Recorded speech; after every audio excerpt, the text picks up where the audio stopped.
Thoth is probably the most popular of all Egyptian gods, especially within the domains of metaphysics and the New Age movement. He is depicted as being charismatic, a bringer of wisdom, and a teacher here to help us understand the mysteries of the universe. Before we talk a little bit more in depth about the role this god plays in the spirit world in our day, let's take a brief look at his attributes according to Egyptian mythology. Thoth is an Egyptian god of science, religion, philosophy, astrology, alchemy, magic, and is the judge of souls in the afterlife. He is the god of all knowledge, is the supreme creator in some Egyptian myths, and is often depicted as having the head of a baboon. He invented the rules of sacrifice and is the author of the Book of Thoth, which is a collection of magic spells and rituals so powerful that it had to be hidden away. In fact, according to mythology, he taught the goddess of magic Isis everything she knows. Thoth is credited with writing some of the spells in Egyptian Book of the Dead, and serves as the official scribe in the Hall of the Dead. Thoth has many different roles in Egyptian mythology, but his main claims to fame are being the god of knowledge and magic. Now that we have a little background information, let's take a deeper look into Thoth to see if he is as benevolent as the New Age makes him out to be. First, let's look at his most popular writings in the Emerald Tablets. The Emerald Tablets are a series of writings that were given to us by Thoth, which were apparently written on a material created through an alchemical process. Nobody has seen all of these tablets. Only one exists in its original form, and the Emerald Tablets are generally considered to be channeled material given to man by Thoth. They talk about everything from ancient history, to alchemy, to metaphysics, with the main objective being to teach us about the mysteries of the universe so we may become unified with the light. The Emerald Tablets are a staple for any New Ager aspiring to ascend to higher states of consciousness. But upon closer inspection, these tablets actually depict the existence of fallen angels, hell, and even Satan in ways that glorify them and are central to what they teach. In the first tablet, Thoth talks about a group of wise beings called the Children of Light. Wise were we with the wisdom of the Children of Light who dwelt among us. Strong were we with the power drawn from the eternal fire. Who are these Children of Light that get their power from the eternal fire? According to the second Emerald Table, their story bears a striking similarity to the fallen angels. These Children of Light, fueled by the eternal fire, made a descent down to earth and created human-esque bodies taking the appearance of men. Let's look at story of the fallen angels descending to earth in the book of Genesis. When man began to multiply on the face of the land and daughters were born to them, the sons of God saw that the daughters of man were attractive, and they took as their wives any they chose. The Nephilim were on the earth in those days, and also afterward, when the sons of God came into the daughters of man and they bore children to them. It also sounds similar to the story of the fallen angels in the book of Enoch. The watchers look down from heaven and desire the daughters of men. They swear an oath to fulfill their desires and then descend, marry women, and defile themselves with women. Or in the book of Jude, and the angels which kept not their first estate, but left their own habitation. So the Bible tells us that the angels looked down on human beings and fell to earth to fulfill lustful desires, and the Emerald Tablets tell us the Children of Light looked down on human beings and descended and took on human bodies.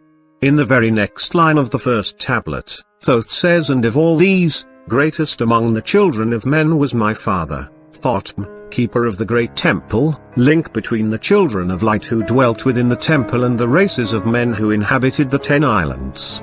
Here we clear distinction between the Children of Light, fueled by the eternal fire, and the races of men. The Children of Light are clearly non-humans who are incarnate in physical bodies and gain powers from this eternal fire. They apparently descended from the space-time and ether, which personally makes me think of how the Bible refers to demons living within the heavenly places, and Satan is said to rule from the kingdom of the air. These Children of Light, also referred to as the Brothers of Brightness, have the exact same story as the Great White Brotherhood. They are spoken of as bringers of wisdom and teachers of the mysteries in the emerald tablets, and they have an eerie resemblance to the stories of fallen angels in the Bible and the Book of Enoch. These children of light not only mirror the story of the fallen angels, but an obvious reference to hell is made in terms of the halls of Amenti, where Thoth lives. Deep in Earth's heart lie the halls of Amenti, far neath the islands of sunken Atlantis, halls of the dead and halls of the living, bathed in the fire of the infinite all. So in the halls of Amenti in the heart of the earth is the halls of the dead and living filled with souls burning with flames. Hell is referred to in the Bible as being the down in the nether parts of the earth in Ezekiel 31, and is always spoken of as a fiery eternal realm of torment that is deep beneath us, and the halls of Amenti is referred to as an eternal place of fire and the hall of the dead far neath the earth crust. Within the first tablets explaining the history of Thoth, we have a very strong correlation to the stories of the fallen angels and a pit of fire filled with burning souls in the center of the earth. The ruler of hell and the fallen angels in the Bible is Satan, but who is the ruler of Amenti? It goes on to call Amenti the underworld where the great king sits upon his throne. Who is this great king? It says more about the highest authority in Amenti in the second tablet. First and most mighty, sits the veiled presence, Lord of Lords, the infinite nine, over the other from each the lords of the cycles. This is a possible reference to Satan. In Satanism, 9 is a number of Satan. Adding 666 together, you get 18. 1 plus 8 equals 9. 9 is a 6 upside down, which comprises the number of the beast. Satanic forces work in variables of 9, for example there are 9 epochs, 9 ages, and 9 satanic statements in the Satanic Bible. In the Satanic Bible, the word 9 is always capitalized. Satanist Aleister Crowley stated that 9 is most evil, because of its stability. Why does Thoth call the Lord of Lords the infinite 9? Other possible references to Satan including the phrases Son of the Morning, which is what Lucifer is called in the Bible, and the Lords of the World, which Satan is called in the Bible. These two terms are sprinkled throughout the Emerald Tablets quite often. Jesus refers to Satan as being the ruler of this world 3 separate times, and the Satanic Bible refers to Satan as the Lord of the earth. This is word for word what Satan is called in both the Bible and the Satanic Bible. Thoth has a few conversations with he of 9, including the following: while he was in the halls of Amenti, then asked I of the 9, O Lord, show me the path. Give the path to the wisdom. Show me the way to the word.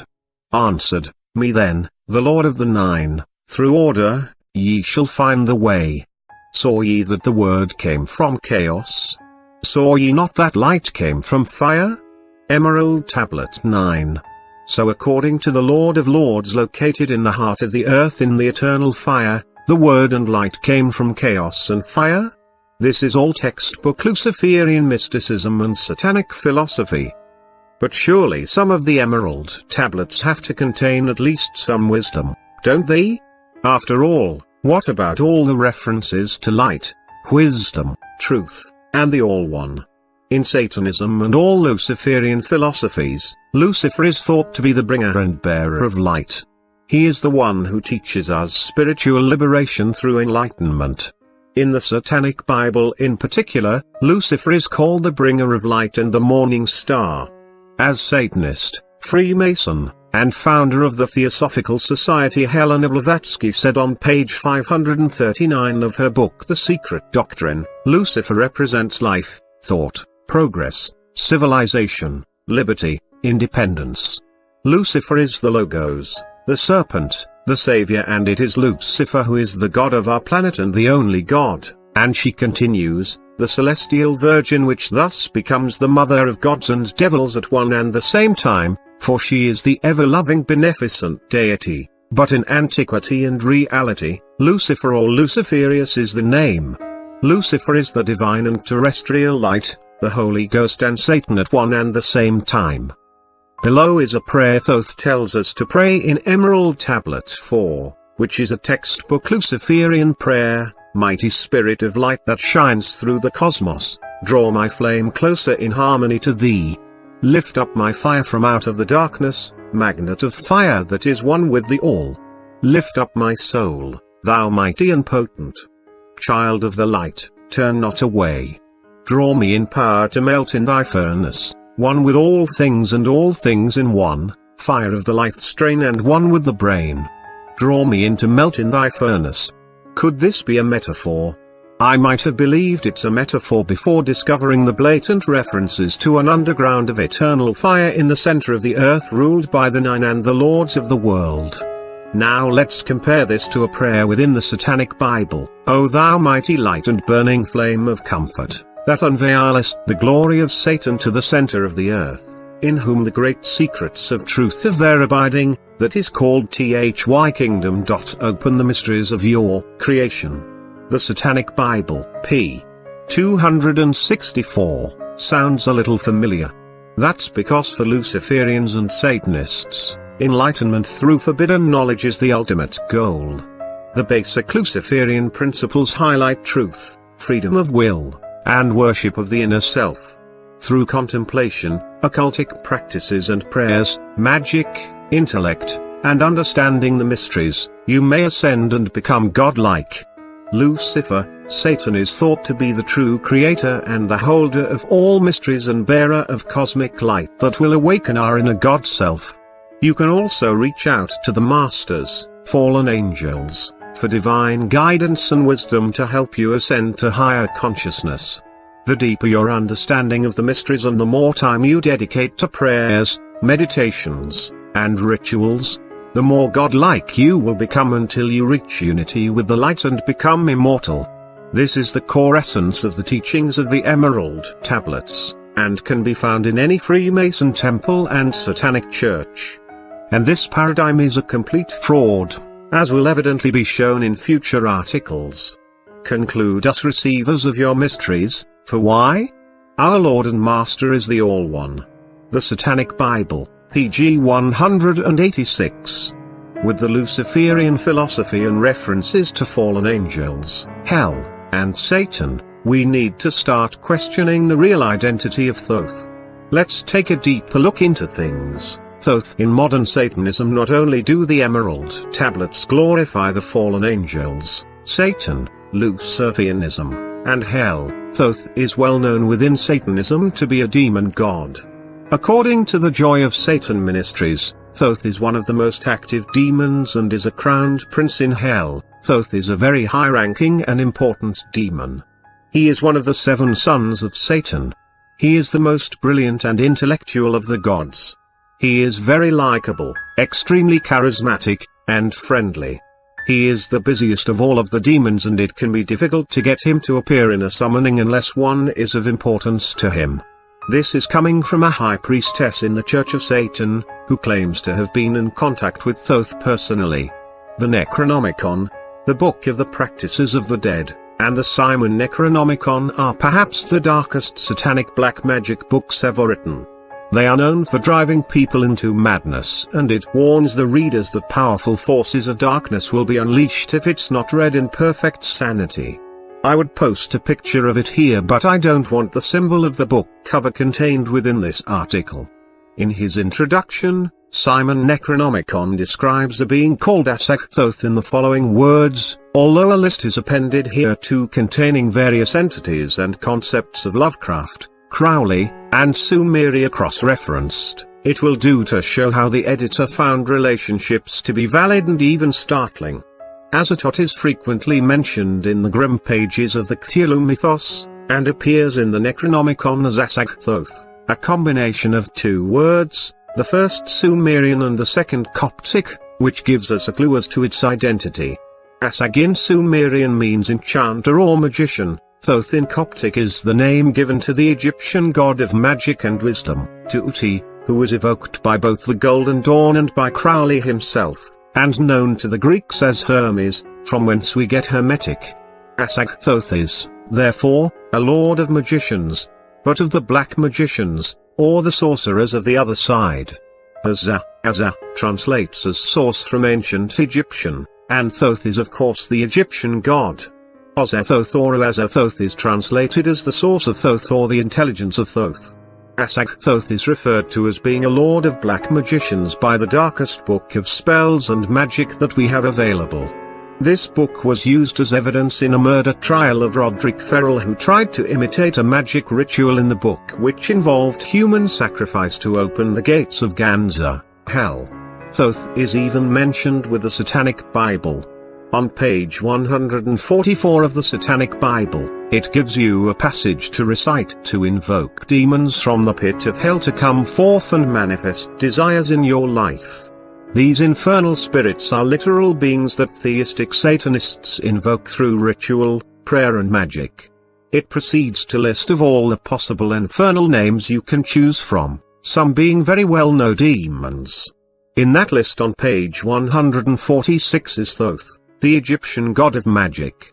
Magic is something practices very heavily by theistic Satanists, and often involves blood sacrifice and the summoning of demons such as Thoth.